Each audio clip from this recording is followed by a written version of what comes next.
Hello guys! As the summer is approaching, I hope you're all planning on some exciting trips outdoors, and that's why I wanted to share some of the most basic kit that I always bring with me when I'm out there on the rock.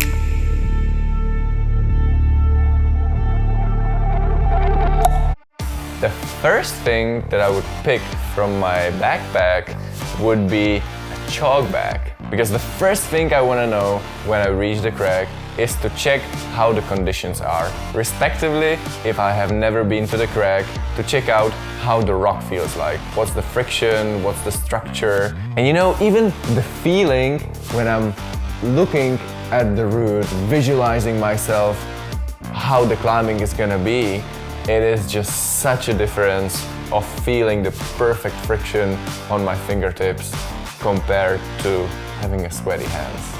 And you should never touch the rock without your hands chalked up. Like, especially if you touch the first starting holds of a route, nobody really wants to climb on a greasy and sweaty holds. That's just like kind of lack of respect. And especially not trying out the first moves with your muddy shoes.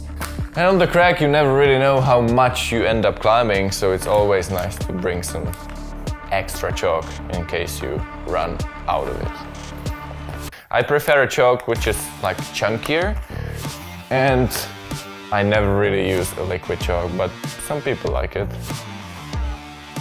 After checking out the perfect conditions with my chalked hands, I would start warming up, and after I warm up, I usually warm up my fingers specifically on this warming up bar. You usually just hang it into a tree or the first bolt. You can also use it as a jug, or you have two crimps, better, smaller one.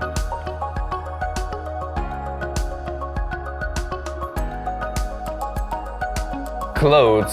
Usually I would even hike up in the long pants, but for climbing I always have a pair of shorts, because I feel like climbing in the long pants is just so uncomfortable.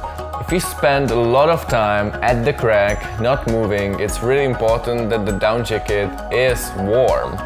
So this is a duvet with some goose feather inside, and it's just really warm. Usually the warmer the better, especially in some of the colder conditions. So now it's time for harness. I do prefer light harnesses. This one feels super light, it feels really comfortable while you are climbing, and it gives you definitely enough comfort even when you're working on the route, hanging in a rope for tens of minutes for sure. Comparing more bulky and more comfortable harness, just like that, I would only bring into like a proper big wall like El Capitan, where I knew I would be hanging in my harness for long hours. When you're outdoors, you will definitely need your own Quickdraws, because they are usually not fixed on the wall.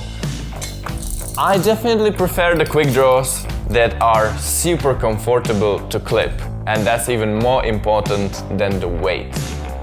If you compare these with the super lightweight Quickdraws, for sure this one is much lighter, but this one for me is much faster to unclip from the harness, to clip into the bolt and clip the rope inside, because it's just so stable.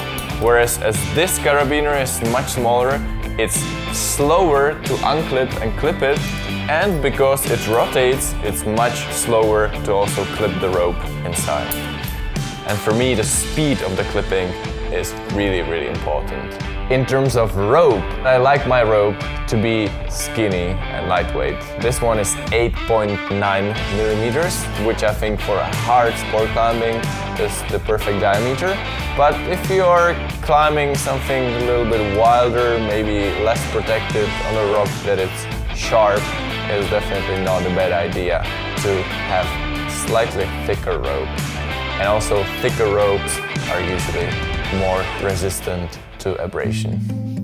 We've already had a full episode just about climbing shoes, so remember to check it out if you haven't seen it. A basic error would be bringing brand new shoes, because when the shoes are brand new, they're usually quite painful and you don't really feel that precise with your footwork. I always have at least 2 pairs of climbing shoes, some stiffer climbing shoes, some softer climbing shoes.